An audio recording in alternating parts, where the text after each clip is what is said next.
नमस्कार मेरी YouTube family. आज हम लोग सुनते एक नई कहानी। नीता को तारीफ शब्द पता ही नहीं था। घर के सारे काम वह एकदम सही सही करती थी। खाना बहुत स्वादिष्ट बनाती थी, लेकिन फिर भी आज का खाना अच्छा था बहू, ऐसा उसकी सास कभी भी बोलती नहीं थी। और पति भी कभी उसकी प्रशंसा नहीं करता था। उसका बनाया हुआ खाना चुपचाप खाकर उठकर दोनों पति और सास चले जाते थे। उसने खाना खाया या नहीं, उसका दोनों को कोई फर्क नहीं पड़ता था। सास को वो पसंद नहीं थी। इसके हाथों से जरा सी भूल हो गई तो सास तुरंत गुस्सा करती थी। उससे भी बुरी बात ये थी कि उसके पति और उसके बीच की बातचीत ज्यादा नहीं होती थी और उन्होंने ये चुप्पी बनाए रखी थी। वो उस पर ध्यान नहीं देता था। परदेश में पढ़ाई करने गया हुआ छोटा देवर मात्र समय समय पर ही नीता को फोन करता था, पूछता था भाभी कैसी हो। उसका फोन आने पर नीता बहुत खुश होती थी। अपना मन हल्का करने का उचित स्थान था नीता का। कुछ ही दिनों में देवर की पढ़ाई खत्म हो गई और वो घर आया। थोड़े समय के भीतर उसे एक अच्छी नौकरी भी मिल गई। नीता को बहुत आनंद हुआ। नौकरी लग जाने के बाद उसकी सास अपने छोटे बेटे की शादी के लिए बातचीत करने लगी, पर देवर को एक भी लड़की पसंद नहीं आती थी। इसने ही बोला होगा उसे मना करने को, सोचकर सास नीता को ही दोष दे रही थी। नीता को चिंतित देखकर देवर ने अपनी माँ से कहा, मैं एक लड़की से बहुत प्यार करता हूँ, मैं उसी से शादी करूँगा। उसने जिद की। देवर जी, ये बात पहले बतानी चाहिए थी ना। नीता ने ये बात अपने पति के कान पर डाली। इस बात पर उसने थोड़ी किटपिट की, लेकिन लड़की देखकर वो भी तैयार हो गया। सवाल बचा सास का, अपने छोटे बेटे का मन कैसे दुखाएंगी वह। बाद में उनकी भी हाँ हो गई। नीता को बहुत खुशी हुई।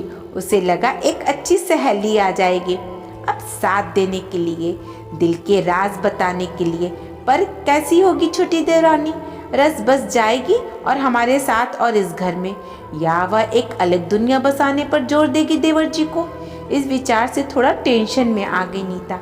कुछ दिनों बाद नीता की छोटी देवरानी चौखट लांघकर घर में आई।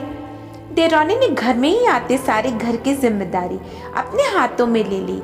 अब सास ने अपनी छोटी बहू की ज्यादा ही तारीफ करना शुरू कर दिया था। उसे माँ जैसा प्यार करने लगी।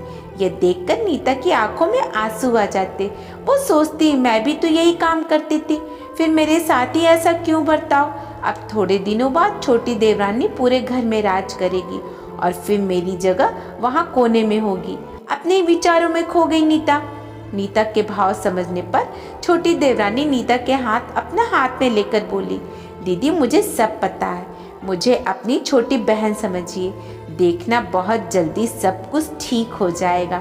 छोटी देवरानी ने पूरे घर की जिम्मेदारी तो ले ली, लेकिन कामों में कुछ न कुछ बार बार भूल करती थी।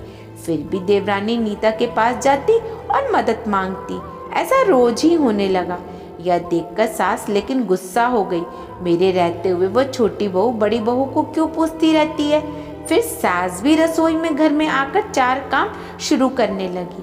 धीरे धीरे वह छोटी बहू के साथ अनजाने में बड़ी बहू से भी प्यार से बर्ताव करने लगी, प्यार से बोलने लगी, नए पदार्थ दोनों को सिखाने लगी, भूल समझकर समझाने लगी। अब सास और दोनों बहुओं में अच्छी दोस्ती होने लगी। इस वजह से बड़ी बहू का स्वभाव भी अच्छा होने लगा। उसके स्वभाव में खुलापन आ गया। सास भी दोनों के साथ कभी शॉपिंग तो कभी फिल्म देखने जाने लगी।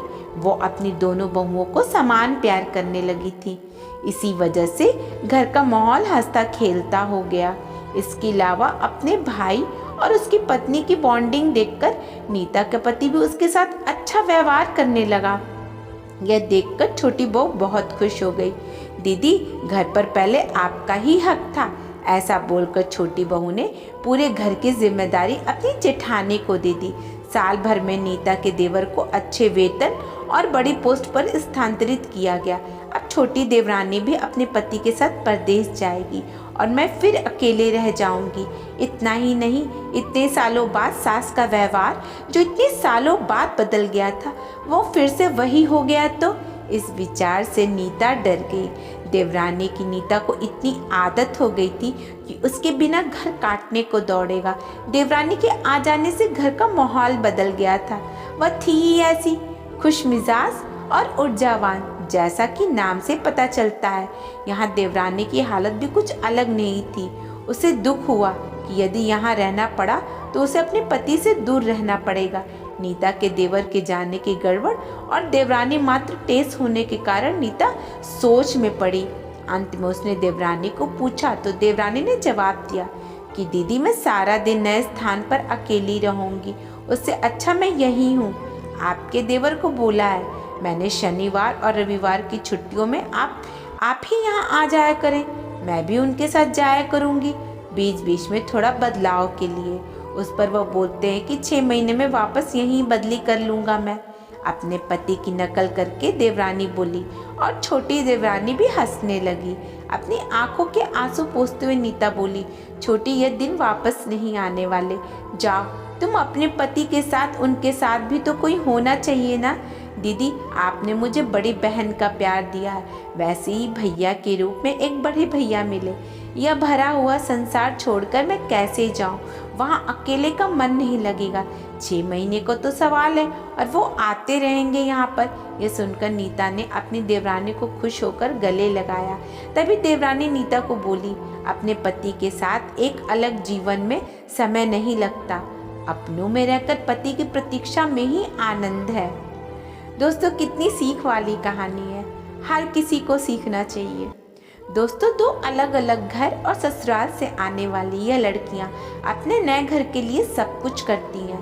पता ही नहीं चलता कि कब एक दूसरे की आदत हो जाती है। सच में देवरानी जेठानी का रिश्ता बहनों से कम नहीं होता है। अगर इस कहानी ने आपके दिल को छुआ है तो सभी दोस्तों के साथ शेयर करें और हमारे चैनल को सब्सक्राइब कर लीजिएगा। धन्यवाद।